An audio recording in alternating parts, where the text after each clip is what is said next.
Hello everyone, I am Rachna. Welcome back to my YouTube channel. In this video, I am going to explain long answer type questions of our class 10th poem, that is Fog. So let us get started. जो आपके लिए बहुत ही important question रहेगा वही मैं आज की इस वीडियो में बताऊंगी।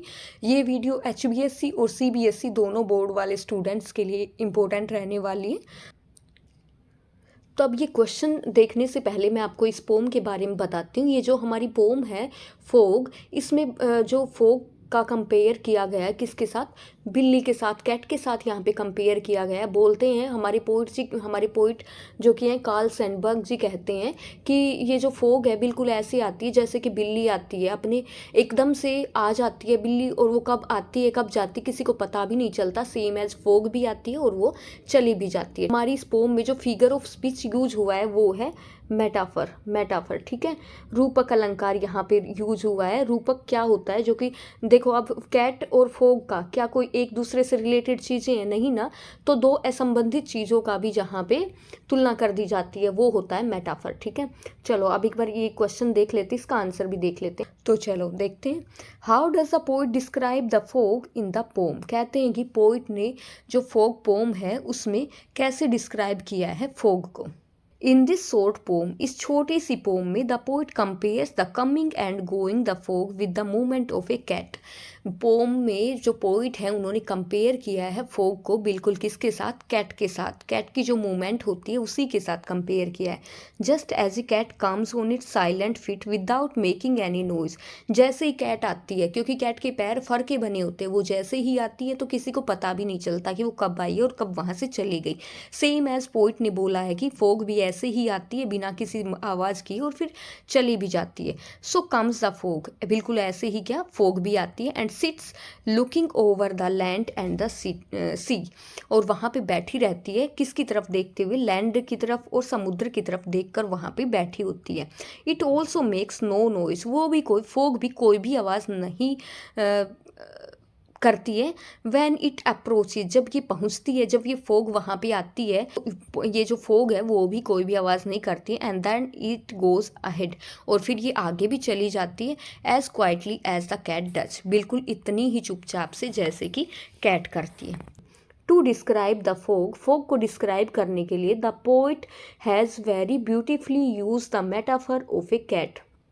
कहते हैं कि यहाँ पे फोग को डिस्क्राइब करने के लिए हमारे पोइट ने मेटाफर का यूज़ किया। मेटाफर मीन्स रूपक का यूज़ किया है, जहाँ पे दो जो एक दूसरे से रिलेटेड भी नहीं है, असंबंधित चीज़ों की यहाँ पे कंपेयर किया गया। कैट को कंपेयर किया गया फोग के साथ, ठीक है, मतलब फोग को कंपेयर किया है कैट के साथ। We can appreciate this poem, हम इस पोम को अप्रिसिएट कर सकते हैं if we imagine how a cloud of fog stays at one place for a time and then moves on with a gust of the wind. We can appreciate this poem, कहते हैं कि हम इस poem को appreciate कर सकते हैं if we imagine, यदि हम ये कल्पना कर सकें कि कैसे फोग आती है, स्टेज एट वन प्लेस, आती है एक जगह पे, रहती है कुछ देर के लिए, एंड देन मूव्स ऑन, और फिर वहाँ से चली जाती है with a gust of the wind, हवा के एक, जैसे ही हवा का एक झोंका आता है और वो वहाँ से फोग गायब भी हो जाती है, ठीक है। तो हम देखते भी हैं कि विंटर में क्या होता है, एकदम से तो सुबह जब हम उठते हैं तो हमें दिखाई देता है कि बड़ी बहारी धुंध है, ठीक है, फोग मीन्स कोहरा या धुंध, बड़ी बहारी धुंध है। लेकिन फिर थोड़ी समय के बाद हम बाहर निकल के देखते हैं तो फिर वो धुंध वहाँ से बिल्कुल ही गायब हो जाती है। तो हमारी ये जो फोग पोम है इसका एक ही ये क्वेश्चन है जो कि बहुत ही इंपॉर्टेंट है। अब हम देख लेते हैं हमारी नेक्स्ट पोम जो कि है the tale of Custard the dragon. इस नेक्स्ट पोम है, इसका ऐसे टाइप क्वेश्चन हम देख लेते हैं। What kind of a poem is the tale of a Custard the dragon, briefly summarise it. कहते हैं कि ये जो tale of Custard the dragon है, पोम है, ये किस टाइप की पोम है, इसको ब्रीफली हमें समराइज करना है। तो देखो पहले इस पोम के बारे में थोड़ा सा बता देती हूँ। अगर आपको पोम के बारे में लाइन बाय लाइन एक्सप्लेनेशन देखनी है तो आप चैनल पे विजिट कीजिए, वहाँ पे देख सकते हैं। समरी में थोड़ी सी यहाँ पे बता देती हूँ इस पोम में क्या क्या है, और अगर जिन बच्चों को पता है तो वो ये आगे की वीडियो को स्किप करके देखें, ठीक है। तो यहाँ क्या होता है, यहाँ पे कहानी है किसकी, कस्टर्ड की, कस्टर्ड द ड्रैगन, ड्रैगन की यहाँ पे एक कहानी बताई गई है कि कैसे ये जो इसमें जो मेन कैरेक्टर होती है बेलिंडा, तो बेलिंडा के 4 पेट होते हैं जिनका नाम होता है इंक, ब्लिंक, मस्टर्ड और कस्टर्ड, ठीक है। एक चूहा होता है, एक बिल्ली होती है, एक डॉग होता है और एक होता है ये ड्रैगन, और एक खुद बेलिंडा होती है। लेकिन यहाँ पे सब लोग ये जो ड्रैगन है इसको बोलते हैं कि तू तो डरपोक है, डरपोक है। लेकिन असल में एक दिन वहाँ पे एक लुटेरा आ जाता है, पायरेट आ जाता है, और ये जो हमारा ड्रैगन है यही उसको मार के गिराता है, बाकी सब तो डर जाते हैं। ये है इस पोम में हमारी में। तो चलो आगे देखते हैं। This pome is a ballad, ये पोम एक बैलेड है। बैलेड क्या होता है, जिसमें कि एक लिखित होती तो वो पोम है, लेकिन उसमें एक वो पूरी पोम एक स्टोरी बताती है, किसके बारे में, लव के बारे में, साहस के बारे में, ब्रेवरी के बारे में, ठीक है। This pome is a ballad, ये पोम एक बैलेड है। मतलब बैलेड क्या कि है तो ये पोम ही, लेकिन ये पोम एक स्टोरी बताती है साहस के बारे में, लव के बारे में। ए lady named Belinda has 4 pets, इस पोम में एक लेडी होती है जिसका नाम बेलिंडा होता है, उसके 4 पेट्स होते हैं, Ink, Blink, Mustard and Custard. 4 pet होते हैं ये। Blink and Mustard make tall claims of their bravery, ब्लिंक और मस्टर्ड तो अपनी बहादुरी की बड़ी बड़ी कहानियाँ बताते थे, but Custard is content to remain in his cage, लेकिन जो कस्टर्ड था वो हमेशा यही चाहता था कि वो अपने केज में ही रहे, पिंजरे में ही रहे। All the 3 animals call custard A coward, जो बाकी के 3 एनिमल थे, डॉग था, कैट थी और चूहा था, ये इसको क्या डरपोक बोलते हैं। और बेलिंडा खुद ही इसको कीप्स कस्टर्ड इन नेगलेक्ट, खुद ही कस्टर्ड को नेगलेक्ट में रखती थी, मतलब इसको बोलती थी कि सच में ही तू तो डरपोक है। One day pirate breaks into the house, एक दिन एक पायरेट घर में घुस जाता है। All other pets of Belinda run away in fear, सारे पेट बेलिंडा के डर के मारे भाग जाते हैं। Only custard fights the pirate bravery, सिर्फ कस्टर्ड ही होता है जो कि उस पायरेट के साथ बहादुरी के साथ लड़ता है एंड किल हिम, और उसको मार भी देता है। Belinda embraces the dragon, Belinda फिर ड्रैगन का आलिंगन करती है। इंक, ब्लिंक और मस्टर्ड ये भी जोय में डांस करते हैं, लेकिन जल्द ही सून ही क्या हो जाता है, वो हमेशा की तरह ही कस्टर्ड अकेला रह जाता है और बाकी सारे एक साथ हो जाते हैं। तो ये जो हमारी पोम है the tale of Custard the dragon, इसमें ये एक ही मोस्ट इंपॉर्टेंट क्वेश्चन है, याद कर लेना। और जो भी क्वेश्चन आए तो आप, क्योंकि आपको पता तो चल ही गया है कि पूरी पोम में क्या है, तो आप खुद से बना के भी लिख सकते हो, ठीक है। तो चलो अब हम चलते हैं अपनी नेक्स्ट पोम पे, जो कि है फॉर एन ग्रेगरी। तो इस पोम में भी क्या होता है कि यंग मैन और ये एक यंग वुमेन के बीच में बातचीत होती है। यंग मैन उस यंग वुमेन को बताता है कि कोई भी इंसान इस दुनिया में तुम्हें ऐसा नहीं मिलेगा जो कि तुम्हें तुम्हारे लिए प्यार करेगा। और फिर वो यंग लेडी कहती है कि नहीं, मुझे तो ये चाहिए कि कोई मुझे मेरी इनर ब्यूटी के लिए प्यार करे, आउटर ब्यूटी के लिए प्यार करने वाला नहीं चाहिए। इस तरह की हमारी ये पोम है। तो चलिए शुरू करते हैं।